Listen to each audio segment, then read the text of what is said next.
Malcolm Phipps gave me a sheet with quotes on it, all of them, I think, by Benjamin Franklin. And one that he pointed out to me in connection with today's sermon is this: a small leak can sink a great ship. I don't think it's by coincidence that Judy would be here today to give her testimony, and that the sermon that I would be preaching would be entitled, "What Sinks Your Boat?" Because life is filled with emotional and spiritual torpedoes that come right at you, out of nowhere. And you might know that you're in unsafe waters, but most of the time, a torpedo just sort of sneaks up on you. And as I entered the sanctuary this morning, I encountered someone whose life had just been torpedoed last night. And all I could say was, "Are you okay?" And the answer was, "I'll make it." The Israelites, when they returned to Jerusalem, began the process of rebuilding the temple. And they were so proud. It's like any building program. Man, we haven't changed. There was an excitement. There was a euphoria as everybody worked and combined their efforts, and the building just arose out of the dust. But then when the work was finished, and there were so many other projects that needed to be done, the only thing the people could think about was yesterday's victory. And when Ezra arrives in town to give a word of encouragement, he looks around and it doesn't look like a city that's being rebuilt. It looks more like a cemetery. He sees destruction. He sees walls that are crumbled. He sees houses that are empty. And the Jews themselves were devastated. They didn't know what was wrong, and they didn't know how to fix it. I'm sure you've been there. So as I studied this passage of Scripture, I thought, confessional preaching is good. We all have different torpedoes that sink our boats. What hurts you, what affects you, may not impact my life at all. But I'm sure that some of the things that I want to share with you this morning are things that you can identify with. One of the torpedoes that Satan uses very effectively in my life is insincere support. It's when someone pretends to be on your side and you know that they really aren't. Now, when you study the Gospels, all three synoptic Gospels tell the same story of a young man who came to Jesus and called him master, teacher. And you would think up front that here's a guy who is really excited about following the Lord. But there was a problem. Even though he wanted to call Jesus master, he did not want to be a servant. Now, whenever you're dealing with someone who wants to publicly say that Jesus is master of their life, but who wants to live in a way that they are not going to be servants, that's tough.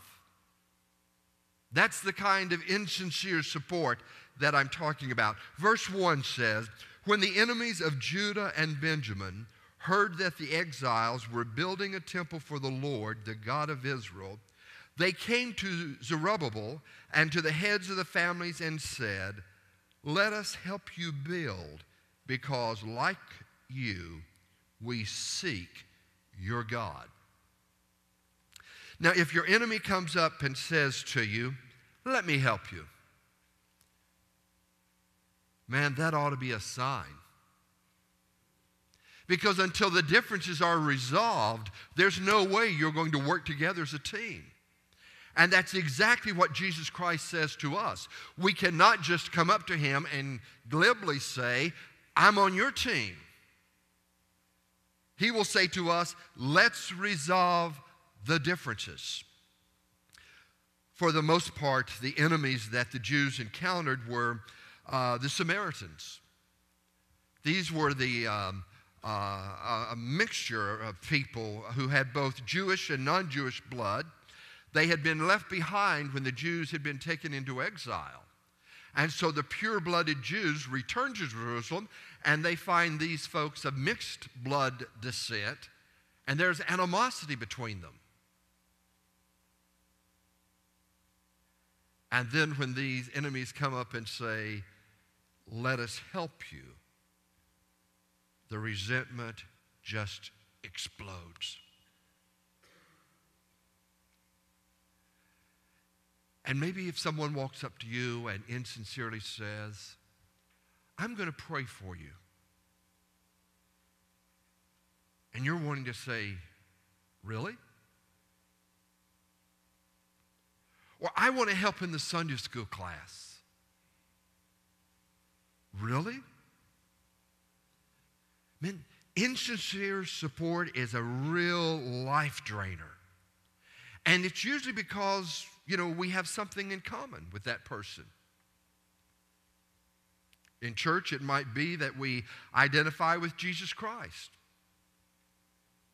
It might be that we identify with Judy's experience of where we've been in a situation with people with alcohol or other addiction problems. So there's some sense of identity. It's amazing how Satan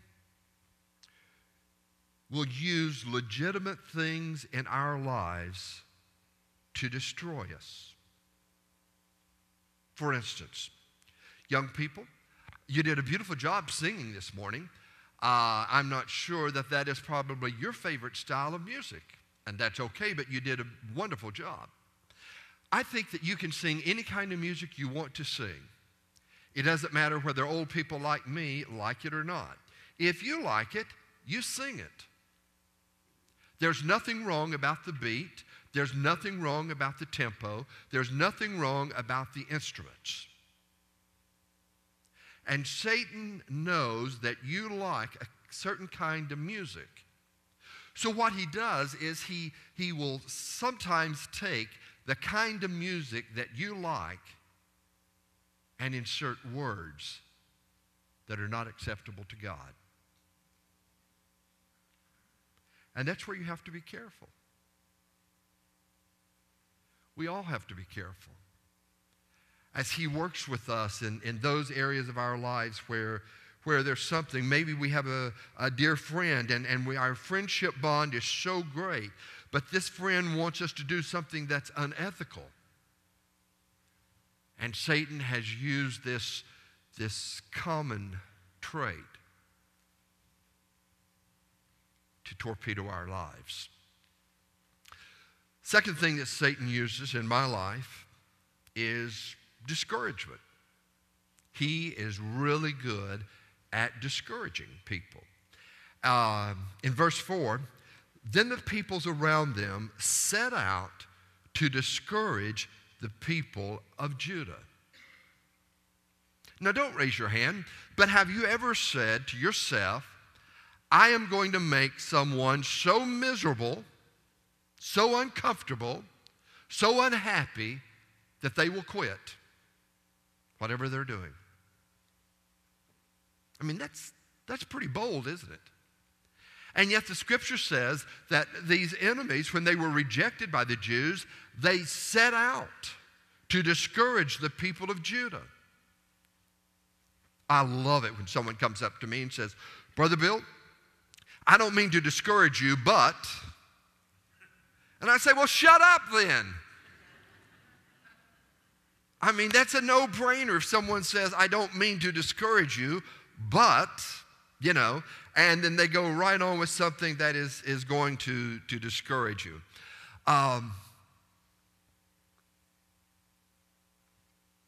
When it comes to circumstances, and I so identify with what Judy said in her testimony, when it comes to circumstances, I don't think there's a circumstance in the world that can torpedo my life, because I grew up from the other side of the tracks.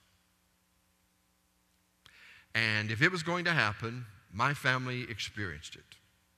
All the problems and the poverty and everything else. So I've been there. And God has always seen me through. So it's not circumstances. And I think that's why from the time that I was saved, the book of Romans became my book. And Romans 8 became my chapter. We know that in all things God works for the good of those who love him.